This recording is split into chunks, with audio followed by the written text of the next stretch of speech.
I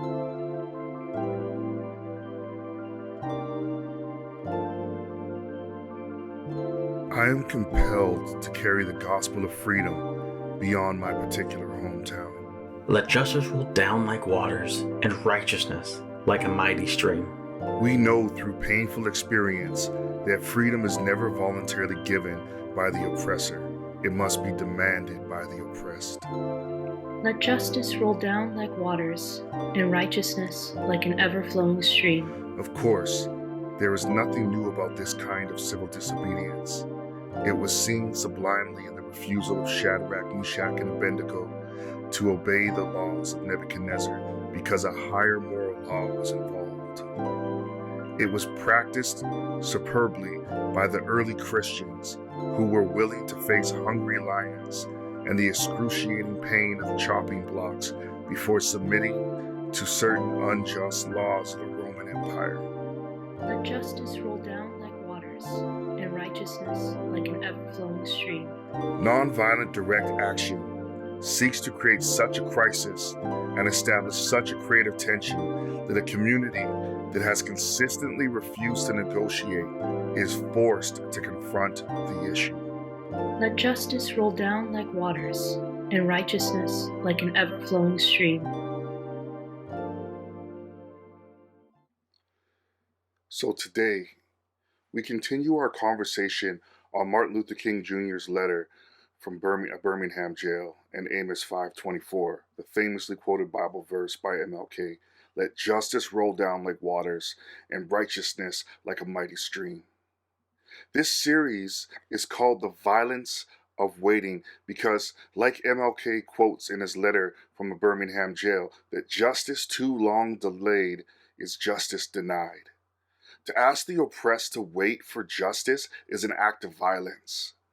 For the oppressed, the words "just wait" are akin to more abuse, more oppression, more injustice, more violence. For this reason, MLK in his letter calls for white brothers and sisters to stop denying their black brothers and sisters justice, to stop denying liberation to the oppressed. MLK says this: "We know through painful experience that freedom is never voluntarily given by the oppressor. It must be demanded by the oppressed."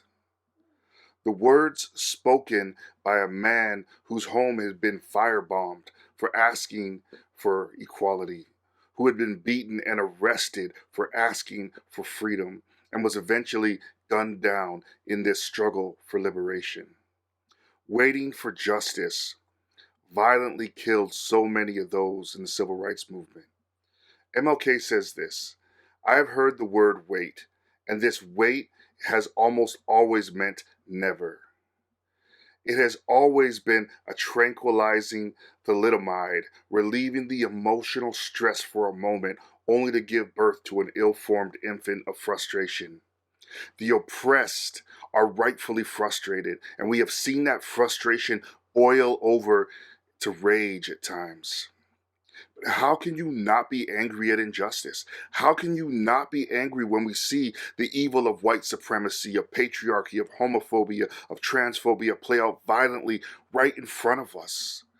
And there are those who will squirm at the fact that I just listed those four things together. They will say the civil rights is different. But to quote MLK, injustice anywhere is a threat to justice everywhere. We cannot advocate justice for some and not relate that fight for justice with every other fight for justice. I read this quote that I could not help but hear in light of the conversation we are having today. It's from an interview with this woman named Joan Morgan, who wrote a book about hip-hop feminism. And it's her reflecting back 20 years after the book was written. But she says this: Morgan, or this is what was written in the article, This was what was written in the article. Morgan also encourages young people at the forefront of societal change to not cancel older folk playing catch-up. People can be really impatient with other people's progress and development, she adds. They can judge harshly, forgetting these things take time. I couldn't help but ask, do we have time for folks to play catch up? What is the cost of waiting for them to catch up? Who else dies? Who else experiences violence? Because these things take time. I must admit, I feel the tension in those questions. On the one hand, I feel we don't have time to wait. And on the other hand, my own development took years and is still going. I don't come to this conversation lightly, presuming innocence or pointing fingers. You know how the saying goes, right? Pointing fingers at someone. You have three fingers pointing right back at you. And in my case, I'm troubled by the many ways I participated in someone else's oppression, and by the ways that I find I still do, sometimes unwittingly, sometimes purely because the privilege I have in society as a cisgendered straight man that grew up in Canada, and sometimes because I, like all of us, will function from a place of bigotry and power. This is the tension that we all hold, or maybe I should say that I hold. I am a participant in the system of oppression, sometimes as the oppressed and other times as the oppressor. But I find the words of MLK shining a light on the way forward for us. I must confess that I am not afraid of the word tension. There is a type of constructive nonviolent tension that is necessary for growth. After all, FOS is a community that seeks to live in this tension. We have all committed ourselves to questioning, to listening, to presence, to resistance, and to cultivating space. These things only happen if we allow for that constructive, nonviolent tension that MLK calls us to. Do not be lulled into thinking that you cannot participate in the bringing of justice into this world because your starting point in this journey of liberation is different from someone else's starting point. We have been conditioned to think that oppression is normal. It's just the way it is. But it's not true. Oppression is something that we must find a way to be liberated from. The theologian Willie Coleman tells us that liberation is when the oppressed and the oppressor are both liberated from the systems of oppression. Let me say that one more time. Liberation is when the oppressed and the oppressor are both liberated from systems of oppression, meaning that your liberation is bound up in mine and my liberation is bound up in yours. There's a scene in the movie Gangs of New York where there's a tenement house that's on fire and everyone in the neighborhood is standing around and watching the fire as entertainment.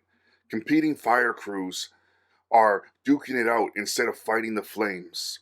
There is a point in the scene when a woman is pleading with the head of one of the fire brigades to save her house, but almost everyone is content to just let the whole place burn. That's just the way it is. I feel like this scene is an apt analogy for how many of us think about liberation from oppression. When we are not the ones who are being oppressed, we are content to sit back and watch it unfold, even perversely take pleasure in the voyeurism of it all. Growing up in my faith tradition, I cannot help but think of the countless times I heard the phrase, "It's all going to burn anyways," in regards to the many injustices visited upon God's good creation. It's all going to burn anyways. It's just the way it is, are both insidious ways of saying, don't worry about injustice. Because here's the truth. It's not all going to burn. And we don't have to leave behind ashes in our wake. It's not just the way it is. This is a carefully crafted system of oppression that works as it was designed. But it doesn't have to stay that way. Another world is possible. A world of justice is possible. A world of equity and equality is possible. As followers of Jesus, it is our vocation to live out the reality of that world. Romans 8:19 says it this way: "For creation waits in eager expectation for the children of God to be revealed." We have an active role to play. In fact, creation is waiting for us to step up to bring about liberation for all creation. I want to return to the image of the burning house. There is so much information about the burning house that we don't have. How did the fire start? Was it intentional or an accident? Are the people who lived in that house good people? And so maybe we're not the people who are fighting while the house burns. Maybe we're just sitting back and waiting to get the answer to the questions before we can decide to act. But to do this is to let the house burn. To do this results in the same injustice as the people perversely watching and the ones fighting instead of putting out the fire. That is what MLK is talking about. Those who are saying, "Wait," while the fires of injustice burn, are just as guilty as those who are actively participating in the oppression. Both are part of the system of oppression. But what if everyone began to work together to put out the blaze instead, right? And make sure that the home is saved. And if it can't be fully saved, maybe we can work together to see it restored. MLK says it this way: time is neutral. It can be used either destructively or constructively. I'm coming to feel that the people of ill will have used time much more effectively than the people of goodwill. We will have to repent in this generation, not merely for vitriolic words and actions of bad people, but for the appalling silence of the good people. Liberation looks like all of us realizing that the house doesn't have to burn, that oppression isn't just the way it is, and then collectively we do something about it because we just can't wait.